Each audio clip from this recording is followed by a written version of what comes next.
What's up, enthusiasts? It's your boy Rob back with another video. Guys, thank you for joining me for this one. Today, we're going to be taking some time to listen to a video from the character sheet on comicbooks.com. There's something going on in our hobby again.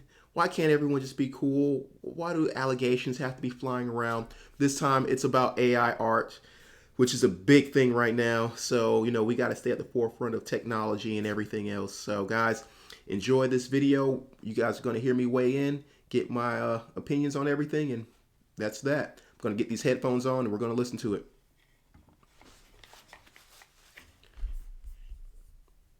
D's AI art scandal hopefully comes to an end. It's over, Johnny. It's over! Last week, Guys, I've never seen Rambo. Is that a bad thing? Can I call myself a true blue-blooded American if I've never seen Rambo?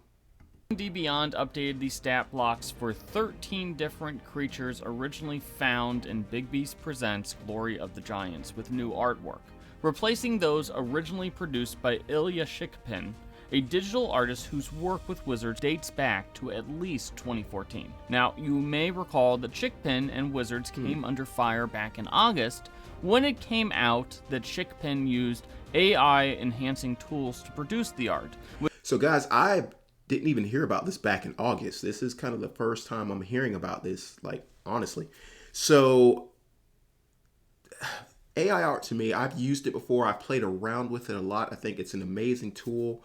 I use Midjourney. That's the application I prefer. And so this is a rough one for me, guys. I'm a graphic designer. You guys know that about me. I don't do a lot of illustrations. If you've bought Rusty Dagger, you've seen some of my artwork on that. But dude, it's really crazy to think that with how AI can manipulate art and make it look completely different from the source images, that you could still run into these issues. With several of the pieces generated using other artists' concept art. So we confirmed with Wizards. Wait, so was that like a one-for-one what was going on there? Was, did it take that character art and generate the piece that was next to it? That all 13 pieces of artwork by Shikpin for Big B's were removed due to the use of AI tools. Now, guys, 13 pieces of art, that's a big deal. I mean, maybe not for a company as large as like Hasbro, Wizards of the Coast. But man, if you were a independent like game designer or just smaller company and you lost like 13 images, like immediately 13 works of art, that could just completely change the scope of your book, possibly the value, and obviously you would be lost for time and everything else that would come along with that. We will note that Shikpin's images accounted for nearly 20% of the stat blocks in Glory of the Giants, which is a bit more pervasive than we originally thought. I mean, that's got to be more, because I mean, D&D, the Monster Manual books and stuff, I mean, they have images for every character, every enemy, every monster that you're going to face. They've got some sort of artwork for it. So 20 pieces like that, 15, 20 pieces, 20% is what he said just a second ago. I mean, if this was, again, I said it a moment, if this was a smaller company, they'd be in a bind. I don't think anyone realized that there were 13 pieces of AI artwork present in Big Beast Presents. 13. Additionally, it does appear that only Shikpin's art was pulled from the rulebook. So, according to Wizards, this was a single artist and a single incident, and not a wider issue with their pool of artists. So it's consolidated there. It's one person for now. Who knows in the future what could happen? Am I thinking that there could be other artists that are working for Wizards of the Coast that are using AI generated art? I'm going to say it's more than likely there's somebody else out there doing it. After this has come out, even though some of this is kind of old news, it's probably for them because, they were always going to get the information, weeks, maybe months after everything goes down, so internally, I'm sure they were, chomping at the bits about what was going on and trying to figure out how to combat the situation. But guys, I think there may be other artists in house. Now, obviously, this is my opinion, so take it with a grain of salt. But I think there could be other, artists doing the same thing that's in house there. It just seems like it would be an easy, or it would be a tool that you'd want to utilize to kind of get this art out quicker, because I'm sure these people are working on multiple projects and they want everything to look great. So,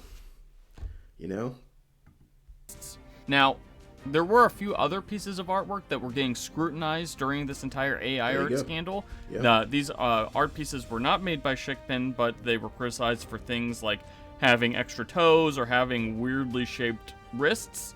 They all remain in the digital version of Glory of the Giants, and so, it's like if you're going to run the risk of using AI art, and maybe they were doing this stuff way before things got as serious as it is now with copyright issues and stuff for AI art.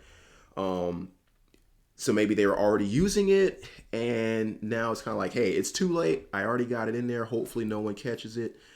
But I think that if it were me, I would be going back and changing, like taking care of the really noticeable things. I don't know how much AI generated art you guys have seen, but everything I see usually has like weird hands, weird feet, or something like that. An extra elbow coming out or something. So with these people, these artists that are employed by Wizards of the Coast, I would think that they're capable, skill wise, to see those errors in the art and easily correct them. And so it's kind of like, why even let that get out there without putting your skill to it and adding the fine touches to the art. they apparently were not flagged by Wizards. So, at least according to Wizards, those were not AI-generated artwork. Okay.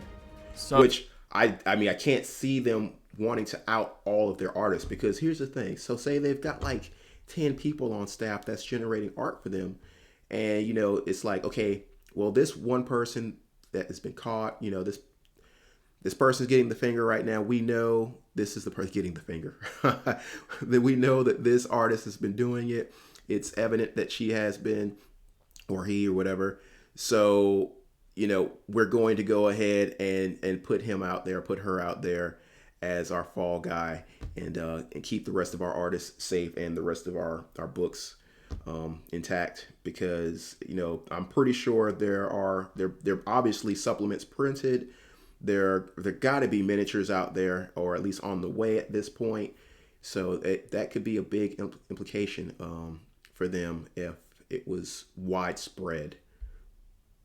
So hopefully this marks the end of the D&D AI art scandal. I don't think it Wizards does. has updated its artist guidelines to clarify that no AI tools are to be used in commissioned artwork, and Wizards also said that they conducted an audit of all commissioned artwork for unreleased books, including the recently released Fandelver book, and they couldn't find any other AI-enhanced images. Again, so they have done their due diligence as far as combating this, so that's good. I didn't know that. Obviously now we do. So they are doing what they need to do to make sure this is not an ongoing issue. Now, again, what I stated earlier, it's kind of like, do you really want to out yourself completely? So, and who's doing this audit? Is it someone in the house? They're like, hey, Steve, need you to go through this art, make sure it's not art, AI generated. And they're like, hey, Steve, wink, wink, it's not AI generated, wink, wink. So, that could be a thing, but hopefully they brought in an outside company to do the audits. Wizards is also apparently looking into other tools to help them with tracking down potential AI-enhanced art, although we're not really sure what that entails. One final note about this really strange and really odd story is that while the new art pieces will be used in Big Beast Presents, even the future printings, the future hardcovers that come out in assumably in a couple of years, this AI art will continue to linger, at least in some level, as WizKids has actually produced miniatures based on several pieces of AI artwork found in Big Bees, and those. So, well, there you go. So the it's out there now. It's out there. What are they going to do? I mean, they can do what they can, but you know, WizKids isn't going to take a hit for something they can't control. They're like, hey, listen, this is the art that you guys gave us. This is what these models were based off of. So I mean, we're going to print these models. We're not going to waste the time, effort, and money spent in casting and everything else, in marketing and product development to right you're wrong. So we still got the miniatures. So it's, at the end of the day, I mean, it's out there. So it's like you might as well just keep doing it at this point. Have made it to print and probably will not get replaced. So, do you think this marks the end of D&D's AI art scandal, or no? Are you just waiting to see what is the next AI art to slip past the D&D art directors? Let us know in the comments, and don't forget to hit those like and subscribe buttons. All right, guys. So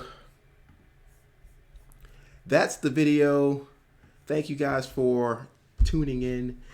As far as my thoughts on this, my closing thoughts, guys, I don't think this is going to be the end of any AI art scandals, because it's just too tempting. The art that this can produce, AI can produce, is just too good sometimes. Obviously, it's taking references from all over the internet, which means it's limitless. But I think that we're going to have to learn how to work this into our workflows and just kind of embrace it. Again, me being a graphic designer, if I were to see some of my work displayed somewhere else, I don't know how much or how offended I would be, and how motivated I would be to go out there and right some wrong and get compensation for it. But now, being a graphic designer and doing layout and stuff like that is completely different from taking your time and being some sort of illustrator, drawing this stuff up and imagining this stuff, from start to finish.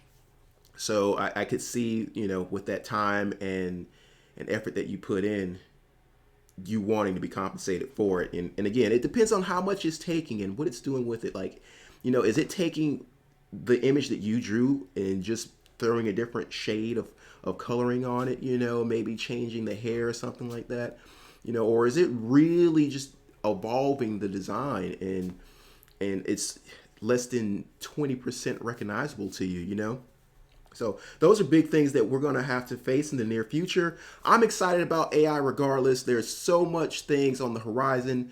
Guys, if you have not looked into AI anything, you need to, because it is the future. Guys, this is the video. I thank you again. If you have not subscribed, make sure you subscribe. Make sure you like. Guys, I've got more videos coming, more battle reports, let's plays, what have you. And always enjoying the hobby. And as always, I'll see you when I see you.